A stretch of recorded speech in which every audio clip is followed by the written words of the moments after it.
नमस्कार आदरणीय दर्शकवृन्द, स्वागत छ गोल्डन नाइट टेलिभिजनको साप्ताहिक प्रस्तुति कार्यक्रम समय संवाद लिएर हामी उपस्थित भइसकेका छौँ। समय परिवर्तनशील छ, परिवर्तनशील समयसँगै घटनाक्रमहरू पनि त्यही अनुरूप विकसित हुँदै गइरहेका छन्। आज हामी तिनै विकसित घटनाक्रमका सन्दर्भलाई जोड्ने गर्छौँ। राजनीतिक दलहरू यति बेला अलि बलियो बन्न खोजिरहेका छन् भनेको यिनीहरूको आन्तरिक चुनाव व्यवस्थापन सङ्गठन सुदृढीकरणका अभियानहरू लिएर राजनीतिक दलहरू अगाडि बढिरहेका छन्। मुलुकको सबैभन्दा ठुलो राजनीतिक दल नेकपा एमाले विभाजन भएपछि उसले विभाजित भएर गएको पार्टीमा धेरै कार्यकर्ता नजाउन् भनेर आफ्नो सङ्गठनात्मक गतिविधिलाई अगाडि बढाएको छ। सत्तारूढ दल नेपाली कङ्ग्रेस आफ्नो 14औं महाधिवेशनको दौरान छ, सुरु भएको छ, तर सकिने कहिले भने जस्तो देखिएको छ। त्यसैगरी नेकपा एमालेबाट विभाजन भएर बनेको नेकपा एकीकृत समाजवादी पार्टीले पनि आफूतर्फ धेरैभन्दा धेरै एमालेका कार्यकर्ता तान्ने अभ्यास गरिरहेको छ।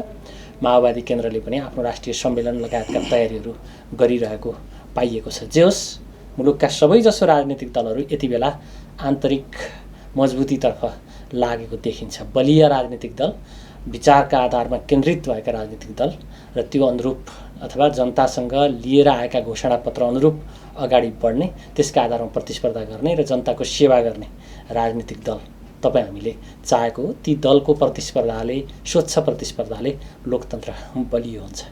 आजको बसाइमा हामी नेपाली कङ्ग्रेसको आसन्न 14औं महाधिवेशन र त्यो पार्टीका तल्ला तहहरूमा देखिएको युवाहरूको आकर्षण, व्यवसायीहरूको पनि आकर्षण देखिएको छ। किन आवश्यक युवा र व्यवसायीहरू भन्ने सन्दर्भमा आज हामी जोड दिँदैछौँ। हामीसँग स्टुडियोमा हुनुहुन्छ नेपाली कङ्ग्रेसको नगर सचिवका लागि पोखरा महानगरपालिका नेपाली कङ्ग्रेस समितिको सचिव पदको उम्मेदवार गणेश थापा हामीसँग स्टुडियोमा हुनुहुन्छ। स्वागत छ यहाँलाई। नमस्कार। अब गणेश थापा व्यवसायी व्यक्तित्व, व्यावसायिक सङ्घ संस्थाको नेतृत्वमा रहेर काम गरेका व्यक्तित्व, पोखरेलीहरूले चिन्ने होइन। यसपालि पार्टीको सचिव महानगर संरचनाको त्यसको उम्मेदवारी दिनुभएको छ। हजुर। अब भूमिका अलिकति बदल्न खोजे जस्तो देखियो। एक्ज्याक्टली। अब नर्मली सामान्यतया हेर्दाखेरि यो हजुरले सोचे जस्तै भूमिका परिवर्तन भन्ने देखिन्छ, तर वास्तवमा यो होइन। हामी भूमिका परिवर्तन भन्दा पनि कस्तो भने व्यवसाय, हरेक व्यवसाय जुन म समाजमा बसेर जो व्यवसाय गरेको छु त्यो व्यवसाय प्रत्यक्षसँग राज्यको नीतिसँग जोडिएको हुन्छ होइन। अब मैले व्यवसाय गर्दै गर्दा यहाँनिर भएका नीतिगत कमी कमजोरीहरू के कस्ता रहे होइन, यसलाई हामीले कसरी यसलाई चाहिँ व्यावसायिक फ्रेन्डली होइन। संसारमा सबै पनि व्यवसाय जति पोलिटिकल एपोइन्टमेन्टहरू, जति पोलिटिकल तपाईँको संरचनाहरू छ, यो सबैको मुख्य उद्देश्य भनेको आर्थिक चलायमान र त्यसको लागि व्यवसाय चलायमान हुनुपर्छ र व्यावसायिक वातावरणहरू सिर्जना गरिदिने पोलिसीको एउटा मेजर पोलिसी हो। पोलिसीको जुन पोलिटिकल लिडरहरूको एउटा मेजर पार्टमध्ये यो पनि एउटा मेजर पार्ट रहन्छ कि व्यावसायिक वातावरणहरू सिर्जना गरिदिने, औद्योगिक वातावरण, व्यावसायिक वातावरण सिर्जना गरिदिने, अथवा मूल नीति राजनीतिले सबै कुराको अवसर सिर्जना गर्नु पर्छ होइन, राम्रो ढङ्गले जाने, गाइडेड गर्ने कुराहरू। हजुर। अब यो सन्दर्भमा अब के भयो भने मैले यो जुन व्यवसायमा लाग्दै गर्दाखेरि अब केही कुराहरू चाहिँ अब हामीले पनि मेरो कन्ट्रिब्युसन, हामीले मेरो जुन अनुभवले व्यावसायिक अनुभवमा जे पाएको छु, अब यो नीतिगत कुराहरूमा तपाईँको मैले योगदान गर्नुपर्छ ताकि अब आउने जेनेरेसनले कुनै पनि व्यवसाय गर्दाखेरि जुन मैले भोगेका समस्या, नीतिगत समस्याहरू छ, त्यो समस्याहरू भोग्न हुँदैन र भोग्न नपरोस् भन्ने मेरो अभिप्रायले म अहिले राजनीतिकमा चाहिँ अब प्रत्यक्ष रूपमा चाहिँ म इन्भल्भ हुनुपर्छ भन्ने हिसाबबाट चाहिँ म यो राजनीतिमा चाहिँ सुरु गरेको। तर म योभन्दा पहिला राजनीतिमा प्रवेश गर्ने, राज्यको नीति निर्माण तहमा हस्तक्षेप गरेर अनुकूल बनाउने होइन। हजुर। अवसर पाउन अलिक गाह्रो छ भन्छन् क्या युवाहरूलाई होइन। अवसर त पाउन गाह्रो, अहिलेको जुन अहिले आसन्न 14औं महाधिवेशनको लागि जुन वातावरण सिर्जना भएको छ, यस्तै त अवसर पाउन गाह्रो छ त भन्नेको छैन। अब देखाइयो, किनभने अधिकांश ठाउँमा तपाईँको ओडादेखि लिएर क्षेत्रीय प्रतिनिधि सबैमा वर्चस्व युवाकै रहेको छ, वर्चस्वै रहेको छ। चाहना प्रकट गरेको पाइयो होइन, चाहना भने कि जुन अब उनीहरूलाई जुन ओडा समितिले पठाउने पनि वर्चस्व युवाहरूकै छ। भनौँ न, तपाईँको 60 माथिको त एकदमै कमै हुनुहुन्छ। यसको अर्थले के भन्नु भने अब यसलाई अवसर नदिएको भन्न चाहिँ मिल्दैन। तर अवसर लिनलाई चाहिँ त त्यसको एउटा किनभने सामाजिक काम गर्छु भनेर जाँदै गर्दाखेरि सामाजिक रूपमा चाहिँ एउटा प्रतिष्ठित के अरे तपाईँको रिकग्नाइज हुनुपर्ने त आवश्यकता हुन्छ नि त। त्यसको लागि त केही मेहनत गर्नुपर्ने हुन्छ। जसले मेहनत गरेको छ, जो सामाजिक कामहरूमा चाहिँ आफूलाई उभ्याएको छ, त्यो मान्छेहरूलाई ती युवाहरूलाई चाहिँ नेतृत्वमा पुर्याउनलाई सबै तल्लो तहका कार्यकर्ताहरूले पनि सबै तलदेखि साधारण सदस्यदेखि क्रियाशील सदस्य सबैले नै उहाँलाई सहयोग गरेको अवस्था छ। त्यस कारणले मलाई चाहिँ यो अवसर हो। चुनौती र अवसर त सँगै नै आउँछ। मान्छेलाई चुनौती पार गरेपछि अवसरहरू आउने हो। त्यस कारणले अहिले यो चुनौतीहरू लगभग सबै युवाहरूले पार गरेको अवस्था छ र पार्टीलाई आवश्यक पर्ने युवा जनशक्तिहरू चाहिँ अहिलेको अधिवेशनमा चाहिँ तपाईँको तलबाट पठाउने जुन कार्यकर्ता साधन पठाउने उहाँले अवसर दिनुभएको छ। त्यस कारणले हाम्रो मुलुकमा राजनीति गर्नेहरूले सही राजनीति गरेनन्, जसले गर्दा राजनीतिको परिभाषा नै उलटपुलट, कहीँ बिग्रियो भत्कियो भने त्यहाँ राजनीति भयो भनेर बुझ्छ आम मानिसले, होइन? कहीँ अलिकति विकृति विसङ्गति देखियो भने, होइन? व्यवसाय गर्नेले सही व्यवसाय गर्ने, होइन? पेसागत रूपमा आफ्नो पेसागत धर्म निर्वाह गर्ने कुरा भन्दा पनि कता कता गिजुलिएको जस्तो क्या। तपाईँ व्यवसाय गर्नुहुन्थ्यो भने व्यवसायी ढङ्गले निश्चिन्त भएर अगाडि बढ्ने, होइन? राजनीतिमा लागेकाहरूले त्यो राजनीतिलाई सेवाभावबाट प्रकट गरेर त्यो पेसाको रूपमा त्यसलाई अगाडि कमाउने साधन नबनाइकन अगाडि बढ्नुपर्ने। राजनीति गर्नेहरूले पनि कमाउने साधन राजनीतिलाई बनाउने। तपाईँ व्यवसायीहरू त एक किसिमले राज्यलाई ट्याक्स दिने, कमाउने भनेर नै व्यवसाय गरे हो, होइन? व्यवसायीहरू नै राजनीति गर्न आउनु पर्नाको कारण चाहिँ के देख्नुहुन्छ तपाईँले चाहिँ? सबभन्दा पहिला त यो के चाहिँ हजुर, यो राजनीति जुन छ नि, राजनीति भनेको चाहिँ एउटा सेवाको फर्म अफ एउटा सेवाको एउटा प्रकार हो। मैले कसरी आफ्नो कम्युनिटीमा मैले कसरी कन्ट्रिब्युट गर्ने भन्ने कुराहरूको एउटा आधार हो यो, होइन? तपाईँको यो हामीलाई भन्छ नि व्यावसायिक राजनीति एउटा तपाईँलाई यो मैले कुन चाहिँ एकजनाले भन्नुभयो, मलाई उहाँको नाम त भएन, आफूभन्दा कमजोर व्यक्तिबाट शासित हुनु भनेको आफू राजनीतिमा नलाग्नुको दण्ड हो भनेको। मलाई कसैले शासन गर्दैछन्, कम्तीमा पनि ममा के हुनु पर्यो, मभन्दा योग्य मान्छे त्यो हुनुपर्छ, मेरो मान्यता हो र सबैको मान्यता थियो। आजभन्दा कयौँ वर्ष अगाडि शताब्दीदेखि नै यो मान्यता आएको। अब मैले सधैँभरि म व्यवसाय गरेको छु, मलाई यो वातावरण भएन, यो चाहिँ ठिक भएन, यसले गरेको ठिक भएन, होइन भनेर म कति दिन बाहिर बसेर पोखरीको बाहिर बसेर चाहिँ त्यो भनौँ न फोहोर पोखरीको बाहिर बसेर अर्थात् अव्यवस्थित ठाउँको बाहिर बसेर म कति कम्प्लेन गर्नु? अब त मेरो पनि त दायित्व हुने होला नि त, होइन? तपाईँलाई कस्तो महसुस हुन्छ? तपाईँ व्यवसायहरू व्यवसाय गर्नुभएको छ, एउटा आय आर्जनको माध्यम छ, होइन? राजनीति गर्नेहरूको त्यस्तो खालको आय आर्जनको ठ्याक्कै स्रोत देखिँदैन, तर पनि उनीहरू शानको जीवन बिताइरहेका छन्, केही बाहेक, है? यो सबभन्दा पहिला जुन हजुरले जुन प्रश्न हामीले जुन अहिले जुन विभिन्न माध्यमबाट यो पेसा राजनीति गर्ने व्यक्तिहरूसँग पेसाको बारेमा आम्दानी स्रोतको बारेमा सोधपुछ गरिन्छ, यो अत्यन्तै आवश्यक कुरा हो, होइन? यो सोध्नु पनि सही हो। तर फेरि सँगसँगै के पनि बुझ्नु पऱ्यो भने कुनै पनि व्यवसायले जस्तो पहिलाको प्रावधान कस्तो थियो भन्नुहुन्छ भने व्यवसायिक मान्छे राजनीतिमा लाग्यो भने उसले नीतिगत भ्रष्टाचार गर्छ भनेको आफूलाई व्यावसायिक रूपमा चाहिँ प्रतिष्ठा के आफूलाई अनुकूल बनाउनको लागि उसले हस्तक्षेप गर्ने, त्यो इन्फ्लुएन्स गर्छ भन्ने मान्छेको अवधारणा। तर अब कस्तो आयो भने अब सबै कुराहरू कर्पोरेटमा त्यो नेरी गइदियो भनेको अब सबै कुरा सिस्टमेटिक चल्नुपर्छ।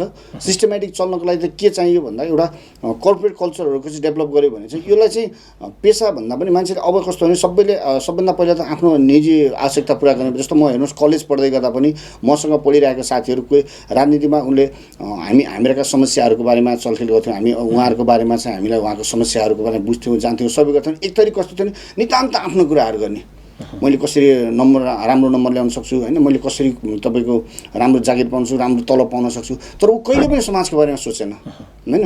यहाँनिर यो सिस्टम लिकिङ भएको छ, यहाँनिर यो चाहिँ कलेजमा चाहिँ यो इन्भाइरोमेन्ट चाहिँ ठिक भएको छैन, यो कोर्सहरू चाहिँ हाम्रो सैद्धान्तिक रूपमा चाहिँ यो ठिक छैन, होइन?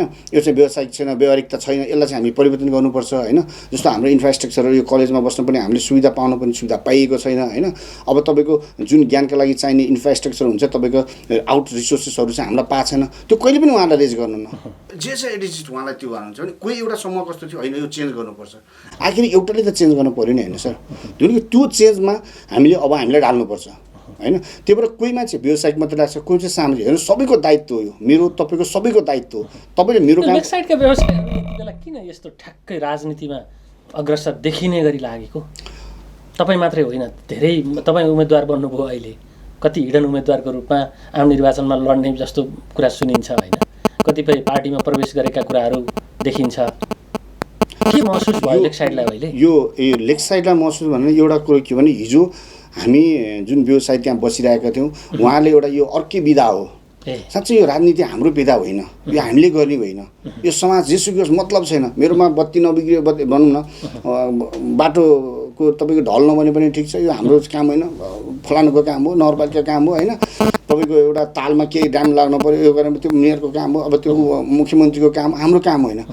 आखिर उहाँलाई सबै कुरो के भयो भने एक दिन अब सबै कामहरू उहाँले सबै अर्कालाई तर्काउनु भयो। तर फेरि यता जसले तपाईँको राजनीतिको लिड गर्नुभएको छ अझ यो कार्यपालिका न्यायपालिकामा जो बस्नुभएको छ होइन, उहाँले के गर्नुभयो भने उहाँले के सोच्नुभयो भने होइन यसले हामीलाई के गर्ने, हामीलाई त ठिक छ थमथमै छ, उनीहरूलाई चलिरहेछ भइरहेछ, अथवा यो हाम्रो जिम्मा होइन, केही भयो भने के भने यो लेक साइडवासीहरूलाई हुने अथवा यहाँको व्यवसायलाई हुने, यहाँको पर्यटन व्यवसायलाई भन्ने।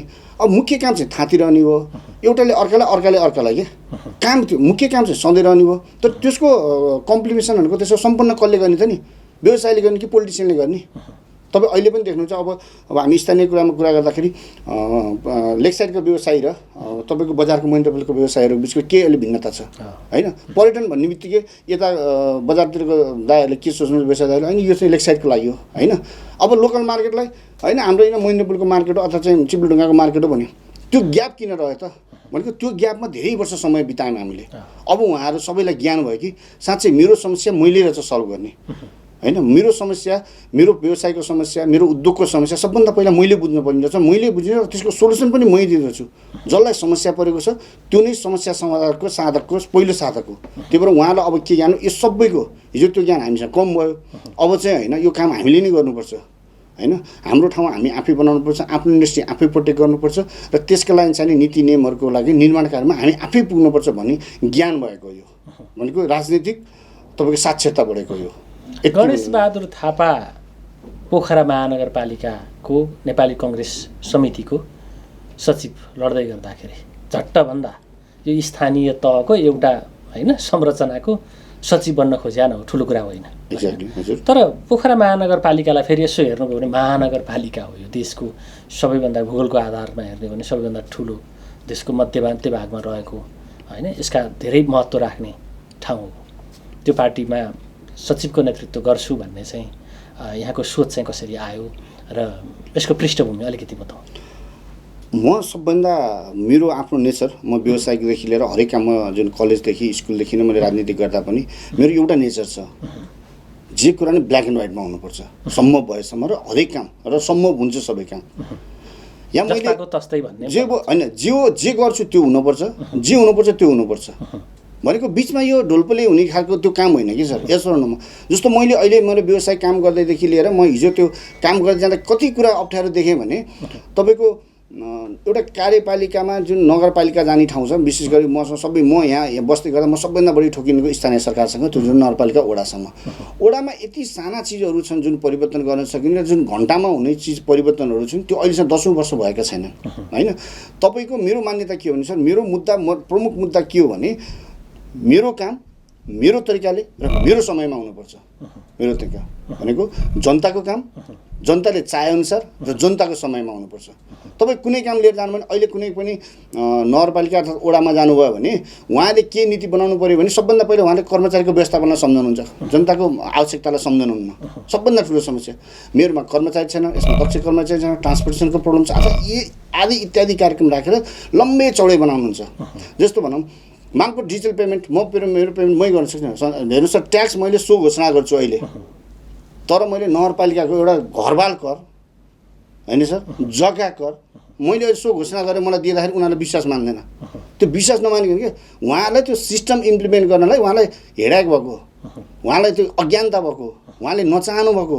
किन नचाहनु भएको? भइरहेको एक्जिस्टिङ करारमा रहेका इम्प्लोइहरू जुन जागिरीहरू हुन्छ उहाँलाई रिप्लेस गर्न पऱ्यो कि ट्रेन गर्न पऱ्यो।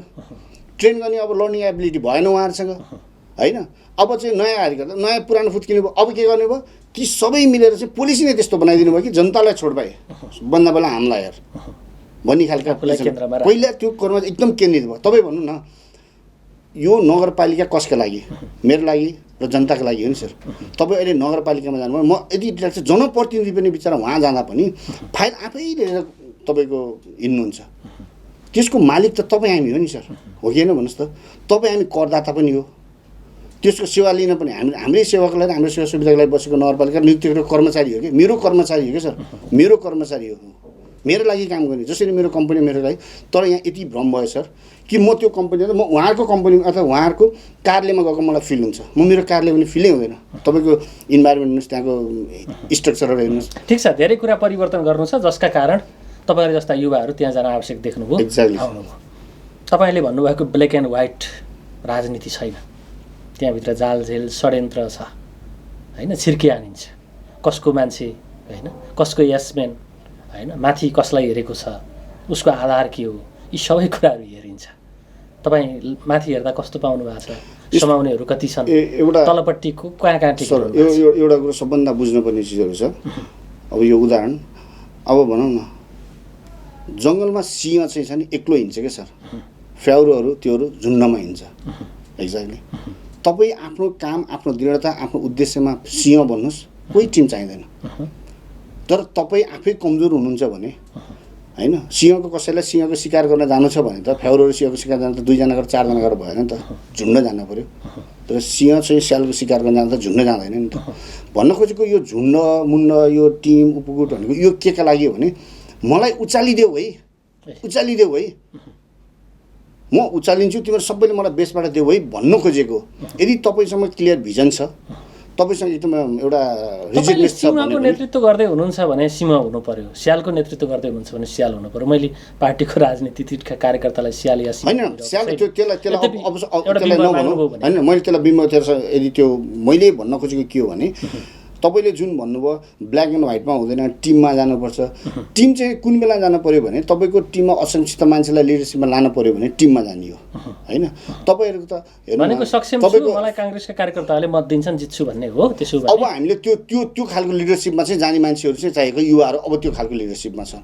अब यहाँ भनिन्छ नि अब टिम गुट उपगुट होइन, अब सिनियर, अब काशीका सिनियर नेताहरूलाई होइन त्यो अनावश्यक रूपमा चाहिँ बालछना लाउने कामहरू भएछ क्या, फलानलाई यसरी समात्यो, रिस्कानलाई यसरी समात्यो। उहाँहरू पनि त यत्रो राजनीतिमा बस्नु भएको छ, उहाँले पनि त मोनिटरिङ गर्नुभएको छ, को मान्छेले काम गरेको छ, को मान्छेले काम गरे जस्तो गर्छ, को चाहिँ तपाईँको सिजनल छ होइन, त्यो त उहाँले हेर्नुहुन्छ नि त। अनि उहाँहरूले हेर्दाखेरि क्यापेबल देखेको मान्छेलाई चाहिँ यो मान्छे सही छ भने उहाँको दायित्वमा पर्दैन र त्यो। अब दायित्वमा नपर्नेहरूले के गरे, 364 अब 5 वर्षमा 4 वर्ष 364 दिन अथवा 4 वर्ष चाहिँ हामी चाहिँ हराएर बसेको अवस्थाको सूची भएको त उहाँले देख्नुहुन्छ नि त होइन।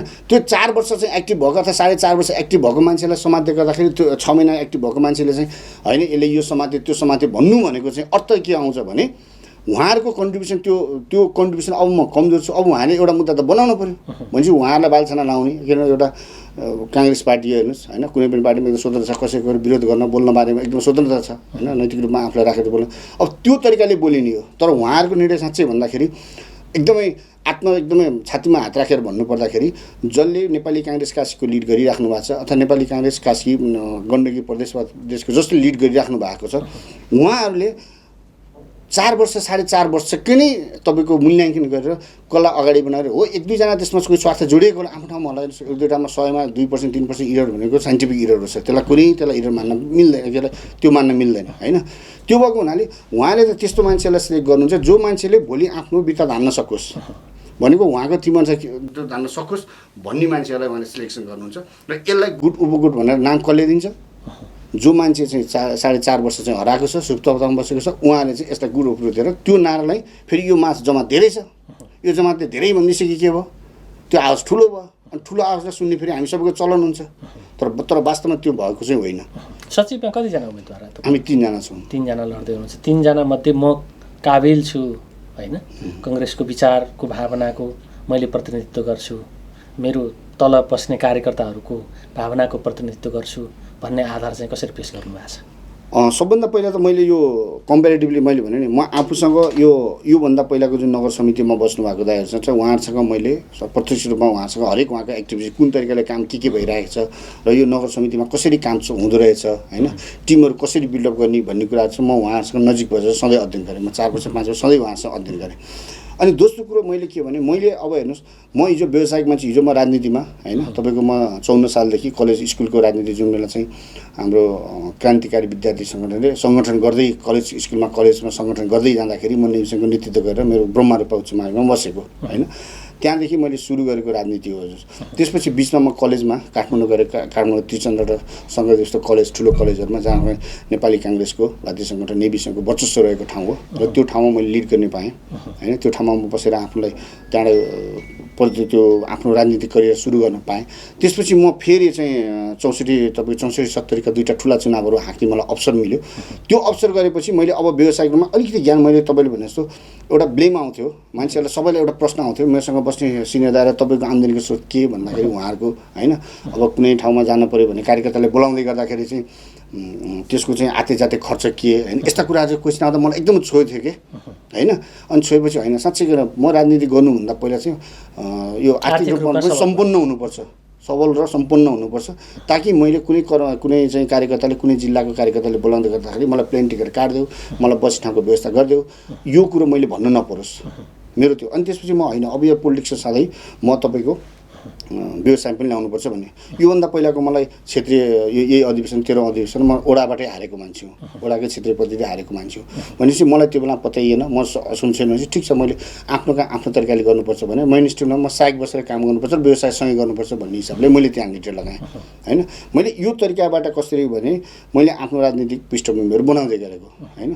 त्यस कारणले मैले यो भन्दै गर्दा अब हामीले यो जुन राजनीतिक तवरमा आफूलाई सक्षमता किन मैले प्रकट गरेँ भने अब मैले त्यो हिजोको त्यो ब्याकग्राउन्ड पनि मैले पुरा गरेँ होइन। म आज व्यावसायिक रूप पनि गरेँ अब मैले चाहिँ यो नगरको पुरा भूगोल पनि मैले अध्ययन गरेँ यहाँको तपाईँको प्रशासकीय स्ट्रक्चरहरूको पनि अध्ययन गरेँ भनेको मलाई चाहिने र नेतृत्व मैले यहाँनिर मेसो पाइसकेँ कि अब मैले यो चाहिँ गर्नुपर्छ र हाम्रो निडेड यो हो र म व्यावसायिकलाई काटेर भने यो व्यावसायिक र नीति विचार यति चाहिँ ग्याप छ है भन्ने कुराहरू मलाई एकदमै मलाई आफ्नो तरिकाले मलाई ज्ञान भएपछि अब चाहिँ मैले गर्नुपर्छ है अब चाहिँ यो ठाउँमा मैले साँच्चै नै बोल्नुपर्छ मैले यो सोसाइटीमा कन्ट्रिब्युट गर्नुपर्छ इट्स अ गुड टाइम भन्ने हिसाबबाट चाहिँ मैले आफूलाई सचेतनमा प्रवेश गरेको र मैले यो चुनावमा जुन लाउँदै गर्दाखेरि जो यो नगर समितिको सभापतिको आकाङ्क्षी दायहरू हुन्थ्यो उहाँहरू सबैलाई मैले इन्डिभिजुअल गरेर भेटेँ होइन। मैले उहाँलाई सिधै भन्थेँ दाजु म अहिलेको सचिव पदमा आउँदैछु मलाई अध्यक्ष के म सचिव पदमा आउँदैछु तपाईँहरूको नाम मैले सभापतिलाई सुनेको छु मेरो यो खालको भिजन छ होइन हजुरहरूलाई यो भिजनमा मेरो चित्त पर्यो र मेरो यो ब्याकग्राउन्ड छ सबै कुरा उहाँलाई मैले भने यो ब्याकग्राउन्ड हो मेरो र म यो काम गर्दैछु यो काम गर्नेवाला छु यदि हजुरलाई मभन्दा कोही क्वालिफाइड चाहिँ सचिवहरू कोही हुनुहुन्छ लिएर आउनुहोस् म उहाँलाई स्वागत गर्छु तर मभन्दा चाहिँ म जति नै छैन भने चाहिँ प्लिज नखोज्नुहोस् है एउटा टिमै बन्ने हिसाब नगर्नुहोस् म तपाईँहरू जति जो आए पनि म तपाईँहरूको सहयोग र म नगरको सहयोग नगरको रूपमा काम गर्न बसेको छु भने म सबै दायाहरूलाई प्रत्यक्ष भेटेर चुनाव अघि नै मैले उहाँलाई भनेको थिएँ। त्यो भिजन अलिकति सुनाइदेऊ न के गर्नुहुन्छ तपाईँ चाहिँ नेपाली कङ्ग्रेस महानगर समितिको सभापति के अरे सचिव हुनुभयो भने? ठिक छ धन्यवाद यो क्वेसनलाई। मेरो सबभन्दा ठुलो र मलाई च्यालेन्जिङ जब चाहिँ मलाई यो हो मैले चाहिँ दुईवटा कुराहरू एउटा नीतिगत हिसाबबाट र एउटा कार्यान्वयन हिसाबबाट दुईवटा कुरालाई मैले त्यो मैले मूल्याङ्कन गर्छु।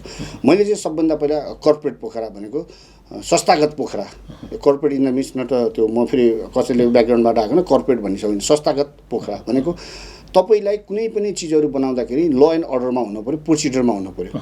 मैले कुनै पनि काम गर्दाखेरि मैले फलानालाई चिनेको छु अर्थात् फलानालाई चिन्न पनि अर्थात् कसैको सहयोग लिन पनि होइन मैले एउटा कागजको खोस्टोको सहयोग लिन पऱ्यो भनेको चाहिँ नीतिको सहयोग लिने व्यवस्था गर्नु पऱ्यो।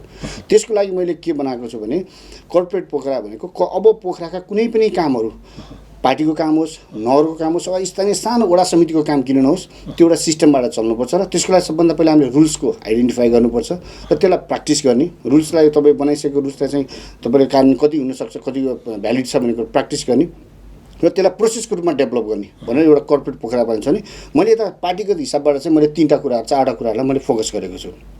पहिलो व्यवस्थापन होइन दोस्रो कार्य मूल्याङ्कन तेस्रो युवा लक्षित कार्यक्रम र चौथो चाहिँ रिसर्च एन्ड डेभलपमेन्ट भनेको अनुसन्धान र विकास भनेको नीतिको अनुसन्धान र विकास। व्यवस्थापन भनेको पार्टीमा हामीले हाम्रो काम रोल एन्ड रेस्पोन्सिबिलिटी के हो कसलाई के काम दिने हो होइन रोल एसाइन नै गरिन्न कि लिडरसिपले रोल असाइन नगर्यो भने आफूभन्दा तलको के काम गर्ने वडालाई के काम दिएछ वडाले चाहिँ नगर समितिलाई के काम दिएछ सबै कुराहरू पत्ता त्यो हुनु पऱ्यो नि त दिएपछि नै उसले काम गर्छ गर्दैन थाहा पाउनु पऱ्यो।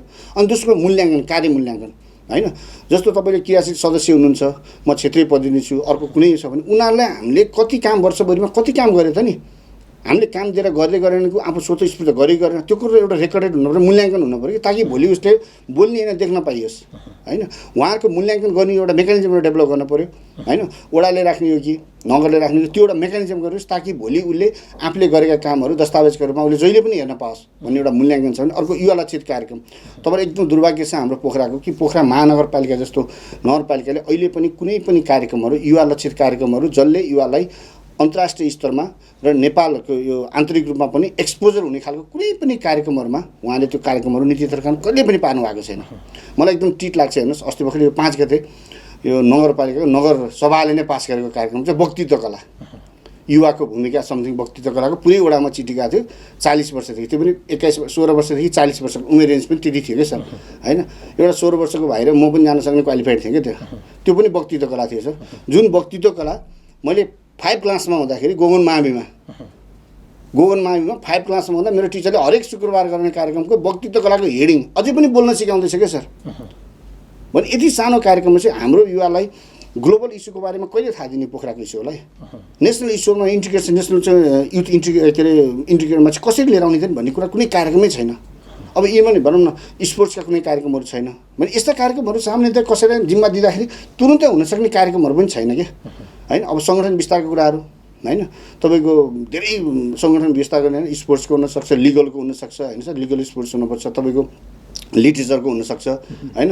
अब इन्जिनियरिङको हुन्छ, इन्जिनियरिङमा नि तपाईँको सिभिलको हुन्छ। यस्ता ग्रुपहरू त हामीले बनाउन सक्छौँ नि त। उहाँलाई सङ्गठन गरेर ल है तैँले त्यही के काम गरेछ भने केही पऱ्यो भने म हेर्छु सर, रिसोर्सेस सर उहाँ आफैले जुटाउनुहुन्छ मात्रै हेर्ने हामी लिडरसिप त्यो खालको कार्यक्रम। र अन्तिममा चाहिँ रिसर्च एन्ड डेभलपमेन्ट भनेको अब हामीलाई के चाहिने, लिडरको मुख्य उद्देश्य के हो भने भोलि के हुँदैछ र त्यसका लागि के नीति बनाउने भन्ने कुरा हाम्रो उद्देश्य हो। हाम्रो हरेक लिडरको त्यो दायित्वमा पर्न आउँछ होइन। भनेको त्यसको लागि त अनुसन्धान गर्न पऱ्यो होइन। अनुसन्धान गर्ने कसरी अनुसन्धान गर्ने त भन्दा तपाईँको विज्ञहरू हुनुहुन्छ होइन, पत्रकारितामा हजुर हुनुहुन्छ होइन, अब तपाईँको प्राज्ञिकमा चाहिँ अर्को फेरि कुनै कलेजको टिचर हुनुहुन्छ, अब लको कुरामा कुनै चाहिँ लयर्स प्रोफेसन भएको हुनुहुन्छ होला। अब यस्ता कुराहरूबाट उहाँबाट रिसर्च पेपरहरू तयार गरेर अब आउने कार्यक्रम के बनाउनु त नि भन्ने कुराहरू चाहिँ त्यो कुराहरू चाहिँ कार्यविधिसहित प्रोसिडरसहित बनाएर त्यसलाई डेभलप गर्ने कुरा भने यदि 4वटा कुराहरूमा चाहिँ मैले फोकस गर्दैछु। नेपाली कङ्ग्रेसले आफ्ना आन्तरिक संरचनाहरू जुन ढङ्गले ठिकठाक पार्नुपर्ने हो नि त्यो पार्दैन।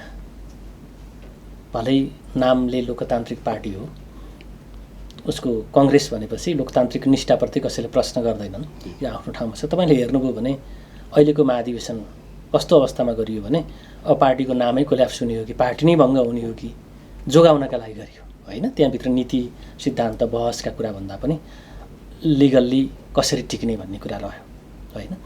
त्यो भित्रका भातृ संस्थाहरू हेर्नुभयो भने दशकौँ भयो होला अधिवेशन भएको छैन होइन। तपाईँ आफ्नो साङ्गठनिक क्रियाकलाप राम्रोसँग गर्न सक्नु भएको छैन भने ती सङ्गठनहरू मार्फत हुने क्रियाकलाप सही ढङ्गले हुन्छन् भनेर कसरी भन्न सक्नुहुन्छ? म्याक्सको maximum offer.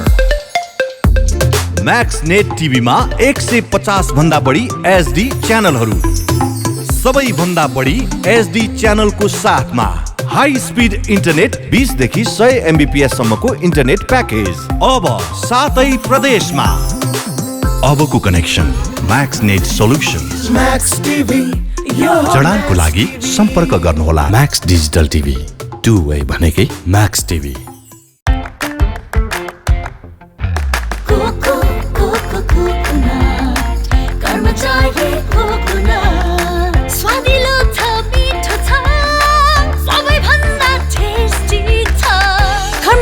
Cocoa, the most delicious coconut biscuits.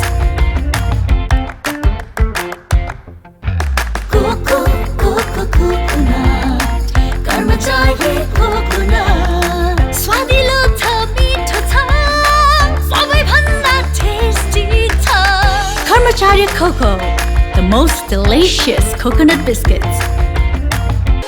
लेखनाथको मुटु अर्गौचोक अनि अर्गौचोकमा अवस्थित विशाल एग्रो स्टोर्स। तपाईँ हाम्रो दैनिक जीवनमा अति आवश्यक पर्ने ताजा तरकारी, फलफूल, खाद्यान्न लगायत सम्पूर्ण सामानहरू चाहिएमा हामीलाई सम्झनुहोला। हाम्रा सेवाहरू दूध, दही, खाद्यान्न तथा ताजा लोकल तरकारी, फलफूल, सुपथ तथा होलसेल मूल्यमा पाइनुका साथै होम डेलिभरीको पनि व्यवस्था रहेको छ।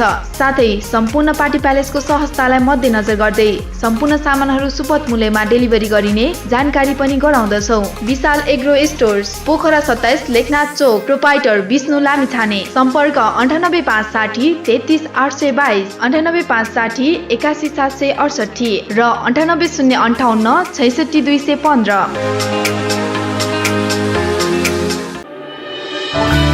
के तपाईँ नयाँ घर बनाउँदै हुनुहुन्छ? यदि हुनुहुन्छ भने ढुक्क भएर एडी ट्रेडर्सलाई सम्झिनुहोस्। हामी तपाईँलाई गुणस्तरीय सामान उपलब्ध गराउनेछौँ। हाम्रा सेवाहरू टोयलेट तथा बाथरुमका लागि आवश्यक सामानहरू जस्तै कमोड, धारा, बेसिन, पाइपहरू, घर बनाउँदा आवश्यक पर्ने सम्पूर्ण हार्डवेयरका सामानहरू पाइनुका साथै प्लम्बर पनि उपलब्ध गराइन्छ। सम्पर्क AD traders, Pokhara 10 Ram Bazar, Kalika Chowk. Phone number 061 432 551, 98 161 83 577, 98 460 35 282। Proprietor Hari Dulal. पोखराको मुटु सिर्जना चोकमा अत्याधुनिक पर्वत शर्मा अटो वर्कशप तथा कार वासमा तपाईँ सबैलाई स्वागत गर्न चाहन्छौँ। हाम्रा सेवाहरू टायर रिपेयरिङ नयाँ तथा पुरानो उपलब्ध छ। बाइक तथा स्कुटर सर्भिसिङ, कार वासका साथै रभिङ र पोलिसिङ पनि गरिन्छ। अनुभवी मिस्त्रीद्वारा सर्भिसिङ तथा सफाई गरिन्छ। मोबिल तथा पार्ट्सहरू सुपथ मूल्यमा पाइन्छ। सम्पर्क ठेगाना पर्वत शर्मा अटो वर्कशप तथा कार वास, सिर्जना चोक, पोखरा। 400 साइकलको ठिक अगाडि। सम्पर्क नम्बर भुवनन्द बस्याल 9806 13506, मधुसूदन बस्याल 9806 70481, बालकृष्ण बस्याल 9851 81437। कृपया एक पटक सेवा गर्ने मौका दिनुहोस्। आजको लगानी भविष्यको सुनिश्चितता, सुन्दर अनि आकर्षक व्यक्तित्व देखिनका लागि रेखा सुन चाँदी पसल। हाम्रा सेवाहरू रानीहार, मिनिहार, सिख्री, चोकर, छड्के तिलहरी, कण्ठगेडी, नौगेडी, कटारे गेडी, फुलगेडी, चन्द्रहार, हमले माला, बीज बन्दा, सिरफुल, चन्द्रमा क्लिप, औँठी, कर्की बिया, औँठी बेरुवा, औँठी छापा, कुसे औँठी, पाउजु, बिच्छी कङ्गन, चुरा, बाला, हात्ती पुच्छर बाला, ठुला साना पञ्चरत्न, तिलहरी, जन्तर, पेङ्लिङ, साथै तयारी सुनका आकर्षक गहनाहरू, चाँदीका गर गहना तथा सामानहरू अर्डर अनुसारको गर गहना, राशि अनुसारको बहुमूल्य रत्न पत्थरहरू चाहिएमा हामीलाई सम्झनुहोस्। रेखा सुन चाँदी पसल, बगर 1, Pokhara. Phone number 061 536 452, 98 041 35 504। Proprietor Amrit Gahatraj. पोखराको मुटु चिप्रेढुङ्गामा अवस्थित Himalayan garden market Chipledhunga, Nepali Congress party कार्यालय सँगै हाम्रा सुविधाहरू: निशुल्क पार्किङको व्यवस्था, बाल उद्यानको सुविधा, बाबु नानीहरू खेल्नका लागि फराकिलो र सुरक्षित स्थान, झरना, प्राकृतिक मनोरम दृश्यको अवलोकनको लागि विशेष सुविधा, सस्तो र सुलभ मूल्यमा गुणस्तरीय वस्तुहरूको उपलब्धता, खाजा र मनोरञ्जनको लागि शान्त, सफा र सुरक्षित स्थानको उपलब्धता, व्यवसाय साथै सभ्य र उत्कृष्ट व्यवहारको पहिचान। हिमालयन गार्डन मार्केट उत्कृष्ट स्थान।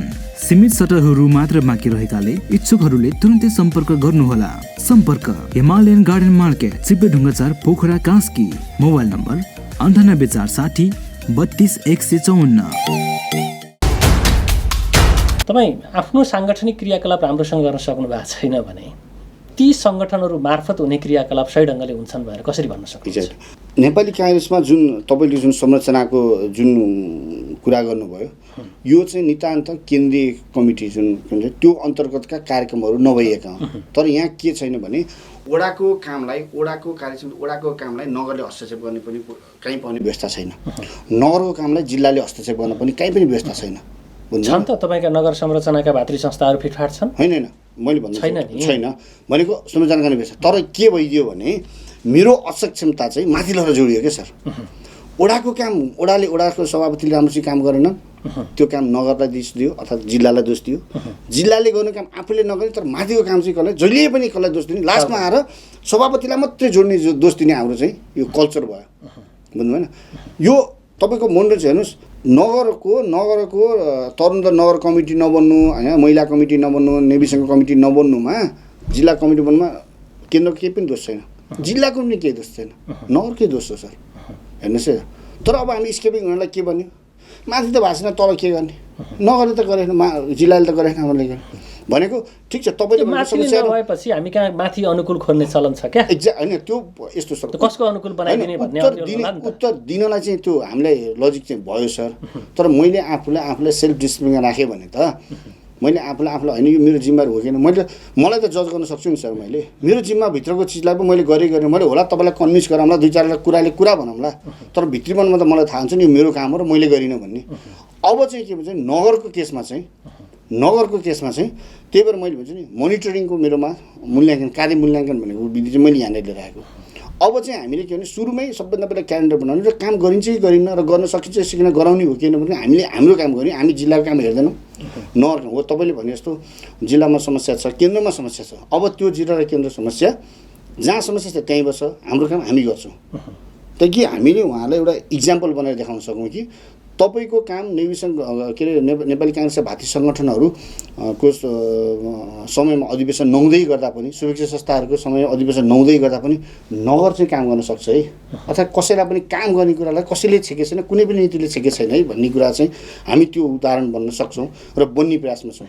ठिक छ, अब तपाईँ सचिव बन्नु होला या तपाईँको प्रतिस्पर्धी बन्नु होला, यसले निरन्तर भनौँ न अब लगत्तै निर्वाचन फेस गर्नुपर्ने छ। यो वर्षभित्र त स्थानीय तहको निर्वाचन हुन्छ।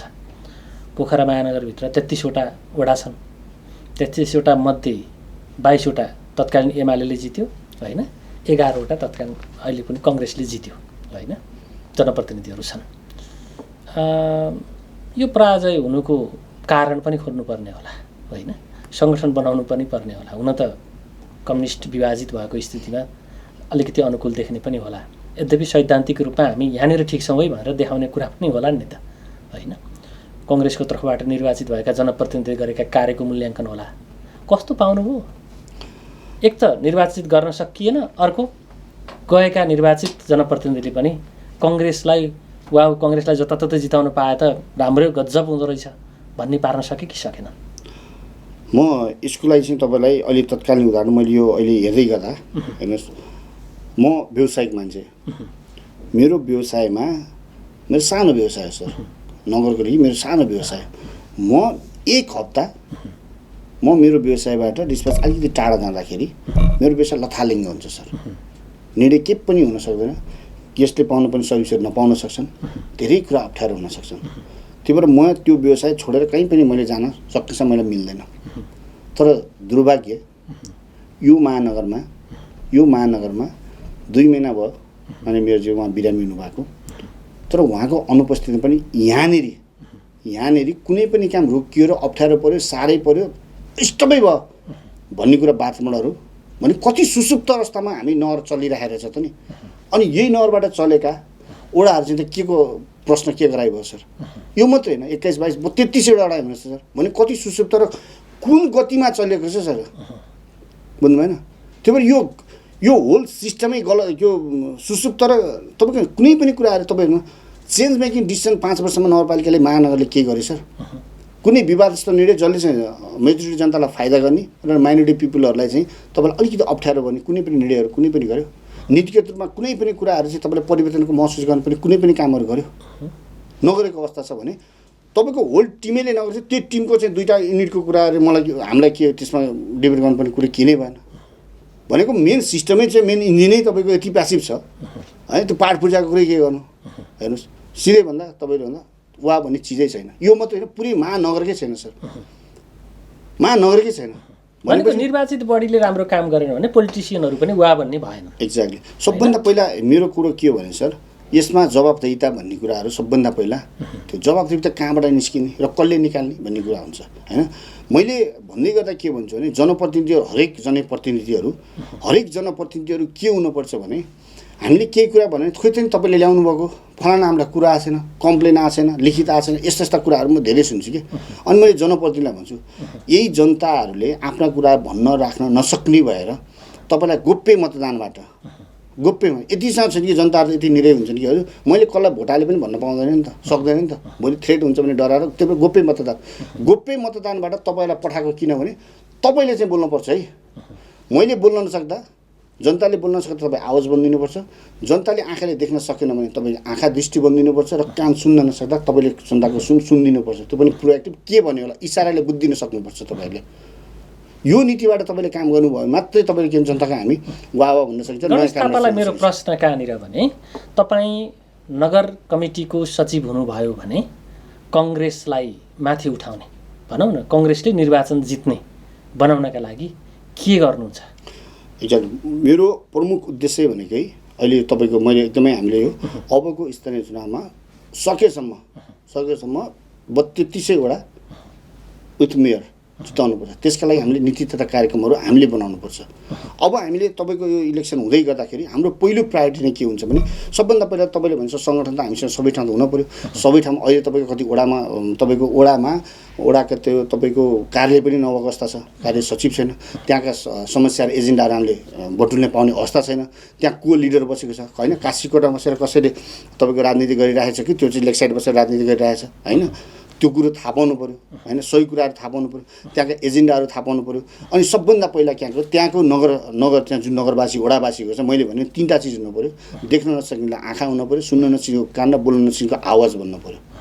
यो मेरो पहिलो सिद्धान्त। यो कामले हामीले अब नीति तथा कार्यक्रम यतिखेर ल्याउँदाखेरि अब के छ कार्यक्रम, कस्ता कार्यक्रमहरू अब हामीलाई चाहिन्छ त भन्ने कुरा हामीले एकुमुलेट गर्छौँ त्यस कुराहरूमा होइन। अब सबभन्दा पहिला त तितरभित्र तपाईँले भनेपछि यहाँ तितरभित्र एकदम धमिलेको अवस्था छ, कसैलाई लाग्छ नेकपा फुट्यो अब हामीले यसै जित्छौँ भन्ने छ। त्यो भ्रम पनि हामीले उहाँलाई तोड्न सक्नुपर्छ, किनभने राम्रो काम नगरेको छ हेर्नुहोस्, कसैले केही उयो गरेको छैन, हामीले त गर्ने हो नि त। तपाईँले अरू टुटे फुट्यो भनेर हामी बलियो भएको होइन नि त सर होइन। आफूलाई पहिला बलियो बनाउनु पऱ्यो, बलियो बनाउनलाई कार्यक्रमहरू हामीले आयोजनाहरू गर्नु पऱ्यो, कार्यक्रम सङ्गठन विस्तारहरू गर्नु पऱ्यो। अनि सबैलाई जवाबदेही, सबै कार्यकर्ताहरूलाई चाहिँ जवाबदेहिता होइन, मैले यो मेरो उद्देश्य मेरो चाहिँ तपाईँको यो दायित्व हो भन्ने कुराहरूको अनुभूति गराउनु पऱ्यो। त्यसको लागि कार्यक्रमहरू लिएर आउनु पऱ्यो। अनि सही काम गर्ने मान्छेको मूल्याङ्कन गर्नु पऱ्यो। मैले भने मूल्याङ्कन कार्य मूल्याङ्कन राखेको छु मैले, कार्य मूल्याङ्कनहरू गर्नु पऱ्यो होइन। अनि सबैलाई काम जिम्मेवारीहरूको बाँडफाँड गर्नु पऱ्यो। अहिले त हामीले जिम्मेवारी बाँडफाँड गर्ने पनि व्यवस्था छैन त्यो भने। यी सबै जागृति गर्दाखेरि अब हामी आउँदो चुनावमा चाहिँ साँच्चै नै नेपाली काङ्ग्रेस सङ्गठित भएर अब यस्तो चाहिँ के आशा गर्न सकिन्छ भन्ने कुराहरू चाहिँ हामीले आधार बनाउँछौँ। फेरि यति मात्रै होइन, हामी उहाँलाई जवाफदेही पनि बनाउने सिस्टमहरू डेभलप गर्छौँ।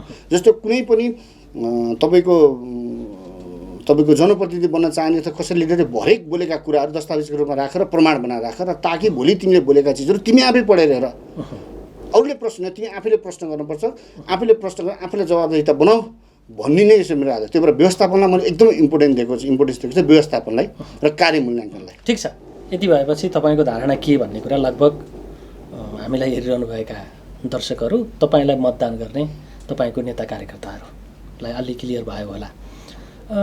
बताइदिनुहोस्, अब सर्दै आयो नि त होइन तपाईँहरूको निर्वाचन पनि जनतासँग, मतलब तपाईँको पार्टीको कार्यकर्तासँग जो मतदाता हुनुहुन्छ उहाँहरूलाई भेट्ने अवसर पनि अलि लामै मिल्दै गएको स्थिति हो।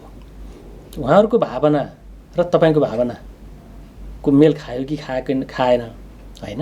अनि उहाँहरूको आश्वासन वा उहाँहरूको प्रतिबद्धता हेर्दाखेरि तपाईँको जित सुनिश्चित हो या कस्तो देख्नु भएको छ आधार? सर यो चुनाव त अब गोप्य मतदान हो।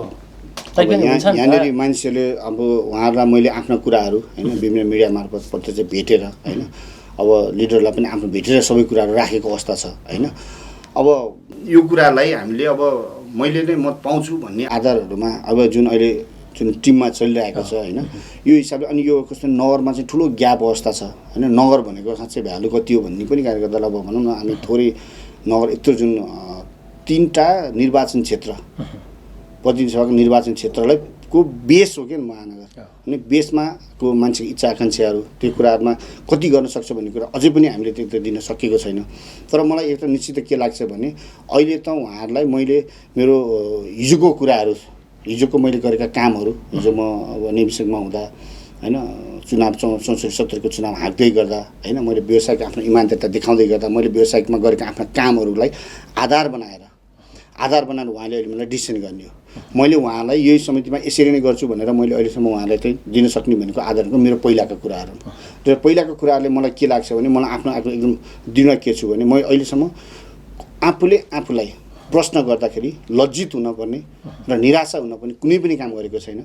जुन कामको मैले आफ्नो जित निश्चित त्यो आधारले गर्दा नैतिक रूपमा र मैले आफूले बोलेका कुराहरू पुरा गर्ने आधारले देख्दाखेरि मलाई चाहिँ अहिले जुन क्षेत्रीय प्रतिनिधि 33 वडाको क्षेत्रीय प्रतिनिधि सभापतिहरूले चाहिँ अब यो यतिकोमा चाहिँ सचिव पदमा दिँदाखेरि सचिव पदको एउटा कार्य व्यवस्थापनमा चाहिँ यसले गर्छ भन्ने कुराहरू उहाँलाई व्यक्तिगत रूपमा व्यक्तिगत रूपमा कोही ठाउँमा सामूहिक रूपमा पनि उहाँले मलाई प्रतिबद्धता गरेको हुनाले यही नै आधार हो। सबभन्दा पहिला अहिले म चुनाव अन्त्यमा अब के भन्नुहुन्छ हामीलाई हेरिरहनु भएका दर्शक हैन महानगरको हिसाबमा तपाईँका कार्यकर्ता नेता जो तपाईँलाई निर्वाचित गर्न चाहनुहुन्छ उहाँहरूलाई के भन्नुहुन्छ? म सबभन्दा पहिला त के भन्न चाहन्छु भने कुनै पनि पार्टीको नेतृत्व तहमा नेतृत्व लिडर छान्दै गर्दाखेरि तपाईँसँग तपाईँको पार्टी नहोला हैन तपाईँ त्यहाँ नपुग्नु होला तर तपाईँका हरेक जीवनयापनमा गर्ने कुराहरू उसको निर्णय र उसको सोचसँग तपाईँको जिन्दगी ठोकिएको हुन्छ हैन। त्यस कारणले तपाईँले कहिले नेपाली काङ्ग्रेसको नेकपा कुनै पनि पार्टीका लिडरहरू छान्दै गर्दा भोलि तपाईँलाई नै उहाँले शासित गर्ने हो र सही मान्छेलाई तपाईँले छान्नुपर्छ। तपाईँलाई जुन मताधिकार दिएको छ त्यो मताधिकार भनेको सही मान्छेलाई सही ठाउँमा पुर्याउनुहोस् भन्नको लागि हो ताकि आवेगमा आएर अर्थात् चाहिँ कसैको लैमा आएर अर्थात् कसैलाई कठै यति लामो समयदेखि यो हो त्यो हो भने कठै भएर भनेर चाहिँ तपाईँले नगरिदिनु होला। सही मान्छेलाई सही ठाउँमा पुर्याउनलाई तपाईँ आफू पनि प्रत्यक्ष हुनुहुन्छ भने आफूले पनि मतदान गर्नुहोस् नभए पनि सही मान्छेलाई मतदान गर्न लाउनुहोस् र सही मान्छेलाई सही ठाउँमा पुर्याइदियो भने तपाईँको भविष्य पनि सही हुन्छ हैन। र त्यसको लागि अहिले नगर कार्य समितिको लागि सचिव पदको लागि चाहिँ म एकदमै सफल क्याडेट हुँ। म तपाईँको सक्षम क्याडेट हुँ हैन। म चाहिँ त्यसको लागि चाहिँ सक्षम योग्य चाहिँ तपाईँको उम्मेदवार हुँ।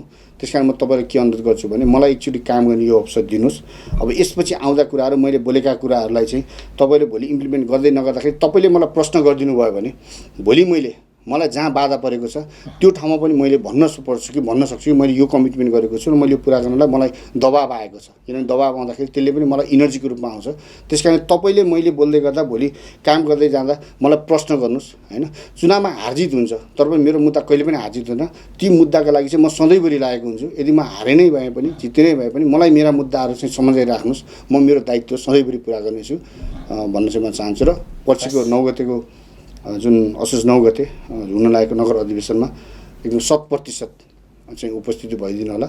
किनभने तपाईँ क्षेत्रीय प्रतिनिधि भएर आइसकेको मान्छे काङ्ग्रेसको सिलेक्टेड 20,000 जनाबाट 1400मा तपाईँ आउनुभएको भनेपछि तपाईँमा धेरै जिम्मेवारी छ हैन। भोलि यस्तो नहोस् तपाईँको नामहरू त्यहाँ स्थितिको नरहोस् कि फलाना चाहिँ नगर अधिवेशनमा पनि समावेश भएन भन्दाखेरि भोलि हामी त्यो क्रियाशीलका प्रश्नहरू हैन क्रियाशील तपाईँको वडाबाट आएका क्रियाशीलहरू जो महाधिवेशन क्षेत्रीय प्रतिनिधिमा छुट्नु भएको छ उहाँहरूलाई भोलि तपाईँको प्रश्न गर्दा हामीले त्यो प्रश्न तपाईँतिर फर्काउनु नपरोस्।